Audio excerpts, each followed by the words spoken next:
പെരുമാറ്റച്ചട്ടം കൃത്യമായി പാലിക്കുക എന്നത് സ്വതന്ത്രവും നീതിപൂർവകവുമായ തെരഞ്ഞെടുപ്പ് പ്രക്രിയയുടെ അനിവാര്യമായ ഘടകമാണ്. ചട്ടലംഘനത്തിന് തടയിടേണ്ടത് തെരഞ്ഞെടുപ്പ് കമ്മീഷനാണ്.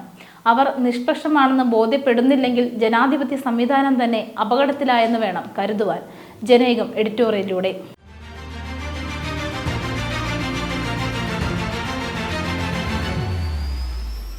ലോക്സഭാ തെരഞ്ഞെടുപ്പ് പ്രഖ്യാപിച്ചുകൊണ്ട് മുഖ്യ തെരഞ്ഞെടുപ്പ് കമ്മീഷൻ ആവർത്തിച്ച കാര്യമായിരുന്നു പെരുമാറ്റച്ചട്ട ലംഘനം വെച്ചുപൊറുപ്പിക്കില്ലെന്നത്. കമ്മീഷന് മുന്നിലുള്ള 4 വെല്ലുവിളികളായിരുന്നു അദ്ദേഹം വിശദീകരിച്ചത്. Muscle power, money power, misinformation, MCC, മാതൃകാ പെരുമാറ്റച്ചട്ട ലംഘനം എന്നിവയാണ് കമ്മീഷൻ വിശദീകരിച്ച പ്രധാന വെല്ലുവിളികൾ. വ്യാജ വാർത്തകൾ തടയാൻ കർശന നടപടി ഉണ്ടാകും. വിദ്വേഷ പ്രസംഗങ്ങൾ വിലക്കും. പെരുമാറ്റച്ചട്ട ലംഘനം ഒരു കാരണവശാലും അനുവദിക്കില്ല എന്നൊക്കെ കമ്മീഷൻ വ്യക്തമാക്കുകയുണ്ടായി.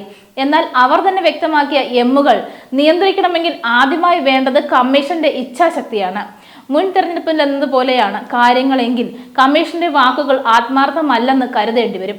2019 ഏറ്റവും ഗുരുതരമായ ചട്ടലംഘന ആരോപണം നേരിട്ടത് പ്രധാനമന്ത്രി നരേന്ദ്രമോദിയും അന്ന് BJP അധ്യക്ഷനും ഇപ്പോൾ കേന്ദ്ര ആഭ്യന്തരമന്ത്രിയുമായ അമിത്ഷായുമായിരുന്നു. നിരവധി പരാതികൾ അന്നത്തെ തെരഞ്ഞെടുപ്പ് കമ്മീഷൻ ലഭിച്ചുവെങ്കിലും ഭൂരിപക്ഷ അഭിപ്രായത്തിൽ നടപടി വേണ്ടെന്ന തീരുമാനമാണ് കൈക്കൊണ്ടത്. ഇത് വലിയ വിവാദങ്ങൾക്ക് വഴിവെച്ചു. മുഖ്യ തെരഞ്ഞെടുപ്പ് കമ്മീഷണർ സുനിൽ അറോറ, കമ്മീഷണർമാരായ അശോക് ലവാസ, സുശീൽ ചന്ദ്ര എന്നിവരിൽ ലവാസയുടെ വിയോജനക്കുറിപ്പോടെയായിരുന്നു തീരുമാനം. തന്റെ വിയോജനം പരസ്യപ്പെടുത്തണമെന്ന് ലവാസ ആവശ്യപ്പെട്ടെങ്കിലും അതിന് വ്യവസ്ഥയില്ലെന്ന് പറഞ്ഞ് തള്ളുകയും ചെയ്തു. അതേസമയം പ്രധാനമന്ത്രിക്കും അമിത്ഷായ്ക്കുമെതിരെ നടപടി ആവശ്യപ്പെട്ടുവെന്ന വിവരം പുറത്തു വന്നതിന് പിന്നാലെ ലവാസയ്ക്കെതിരെ കേന്ദ്ര ഏജൻസികൾ നടപടി ആരംഭിച്ചു. അദ്ദേഹത്തിന്റെ ഭാര്യയുടെ സ്വത്ത് സംബന്ധിച്ച അന്വേഷണവും പരിശോധനയും ഒക്കെ ഉണ്ടായി. തുടർന്ന് ലവാസ സ്ഥാനം ഉപേക്ഷിച്ച് പോയതോടെ അന്വേഷണവും മരവിച്ചു. ഈ വിധത്തിൽ കമ്മീഷനെ വരുതിക്ക് നിർത്തുന്നതിനും ഭീഷണിപ്പെടുത്തുന്നതിനുമുള്ള നടപടികൾ ഉണ്ടായി എന്നതുകൊണ്ട് തന്നെ ഇത്തവണയും മുൻ തെരഞ്ഞെടുപ്പുകളിൽ നിന്ന് വ്യത്യസ്തമാകും കാര്യങ്ങളെന്ന് കരുതുന്നതിന് ഒരു കാരണവുമില്ല. എന്ന് മാത്രമല്ല, മുൻ തെരഞ്ഞെടുപ്പ് കമ്മീഷനുകളെക്കാൾ പക്ഷാപാതിത്വം കൂടുതലായിരിക്കുമെന്ന് സംശയിക്കാവുന്ന ഉദ്യോഗസ്ഥരെയാണ് പുതുതായി നരേന്ദ്രമോദി സർക്കാർ നിയോഗിച്ചിരിക്കുന്നതും. അതിന്റെ സൂചനകൾ ഇപ്പോൾ തന്നെ ലഭ്യമായിട്ടുണ്ട്. ഇതിനകം തന്നെ നിരവധി പരാതികൾ ചട്ടലംഘനവുമായി ബന്ധപ്പെട്ട് ലഭിച്ചു. അതിൽ പ്രധാനപ്പെട്ടത് പ്രധാനമന്ത്രിയുമായി ബന്ധപ്പെട്ടതായിരുന്നു. വികസിത് ഭാരത് സമ്പർക്ക് എന്ന പേരിൽ പ്രധാനമന്ത്രി നരേന്ദ്രമോദിയുടെ കത്തോടുകൂടി കൂട്ടത്തോടെ വാട്സാപ്പ് സന്ദേശങ്ങൾ അയച്ചായിരുന്നു ഒരു പരാതി. പ്രഥമ ദൃഷ്ട്യാ ചട്ടലംഘനം കണ്ടെത്തിയെന്നും കേന്ദ്ര തെരഞ്ഞെടുപ്പ് കമ്മീഷന്റെ ശ്രദ്ധയിൽപ്പെടുത്തിയെന്നും ചണ്ഡീഗഡിലെ തെരഞ്ഞെടുപ്പ് ഉദ്യോഗസ്ഥൻ അറിയിക്കുകയും ചെയ്തു.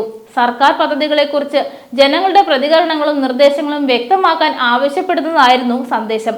ഇലക്ട്രോണിക്സ് IT മന്ത്രാലയത്തിന്റെ ഔദ്യോഗിക വിലാസത്തിലാണ് വികസിത് ഭാരത് സമ്പർക്ക് അക്കൗണ്ട് നിർമ്മിച്ചിരിക്കുന്നതെന്നും കണ്ടെത്തിയിരുന്നു. നടന്നത് ചട്ടലംഘനമാണെന്ന് കണ്ടെത്തിയെങ്കിലും സന്ദേശങ്ങൾ അയക്കുന്നത് നിർത്തണമെന്ന നിർദ്ദേശം നൽകി നടപടി ഒതുക്കി. ചട്ടലംഘനം നടത്തിയവർക്കെതിരെ എന്തെങ്കിലും നടപടി നിർദ്ദേശം ഉണ്ടായില്ല. കോയമ്പത്തൂരിൽ പ്രചരണത്തിനെത്തിയപ്പോഴും നരേന്ദ്രമോദി പെരുമാറ്റച്ചട്ടം ലംഘിച്ചതായി പരാതി ഉയർന്നു. റാലിക്ക് സ്കൂൾ കുട്ടികളെ അണിനിരത്തിയും സർക്കാർ അതിഥി മന്ദിരം ഉപയോഗിച്ചുമാണ് ചട്ടലംഘനം നടത്തിയത്. ഇക്കാര്യത്തിൽ നിരവധി പരാതികൾ ലഭിച്ചുവെങ്കിലും ഇതുവരെ നടപടി ഉണ്ടായിട്ടില്ല. കേന്ദ്രമന്ത്രി ശോഭാ കലന്ദ്രജയ്ക്കെതിരെ വിദ്വേഷ പരാമർശത്തിന്റെ പേരിൽ പരാതി ഉയർന്നുവെങ്കിലും അക്കാര്യത്തിലും ഉദാസീന സമീപനമാണ് ഉണ്ടായത്.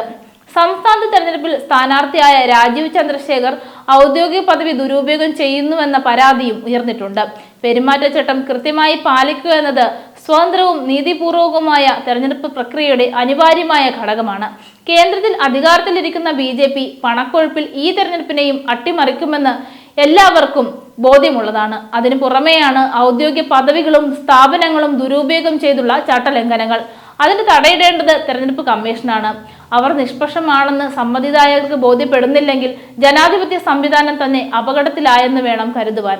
കമ്മീഷന്റെ ഇതുവരെയുള്ള നടപടികൾ പ്രതീക്ഷയ്ക്ക് വക നൽകുന്നില്ല.